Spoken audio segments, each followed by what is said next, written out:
So AP Telangana అయితే విపరీతంగా Sankranti celebration హైదరాబాద్లో కూడా నైట్ డీజేస్ పెట్టుకొని స్టార్ట్ చేసేసాం అనమాట. ఎక్కడ కూడా పతంగులు, అలాగే ఇంకా ఏపీలో మీకు తెలుసు కోళ్ళ పందాలు అవన్నీ కూడా నడుస్తూ ఉన్నాయి. అండ్ ఒక సైడ్ హైదరాబాద్లో ఒక దగ్గర యాక్చువల్లీ భగవంతుడి వ్యాండలిజం జరిగింది. అంటే దేవుడిని తన్నడము, గేట్ పగలగొట్టడం ఇలాంటివి జరిగాయి. దాని గురించి ఇంకా క్లియర్ కట్ రిజల్ట్ తెలీదు. అండ్ లాస్ట్ 24 అవర్స్‌లో హైదరాబాద్‌లో ఒక ఇన్సిడెంట్ జరిగింది. ఎన్‌టీవీలో ఒక చిన్న కథనం ద్వారా ఒక సీనియర్ ఐఏఎస్ ఆఫీసర్ అలాగే సీఎం ఫోటోస్‌ని మాఫ్ చేశారు అని చెప్పేసి జర్నలిస్ట్‌ల ఇళ్ళకు వెళ్లి మరీ అరెస్ట్ చేయడం జరిగింది. అండ్ థింగ్ ఏంటి అంటే సీఎం మెయిన్ గవర్నమెంట్‌లో ఉన్న వాళ్ళ మీద మనం మాట్లాడితే మాత్రం ఖచ్చితంగా మన మీద ఉంటుంది అన్నది నిజమా. అండ్ జర్నలిస్ట్‌లకి, ఎన్‌టీవీకి చాలా మంది సపోర్ట్ చేశారు.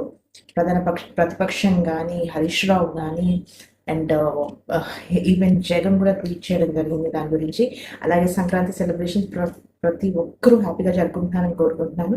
నా నుంచి కూడా హ్యాపీ సంక్రాంతి.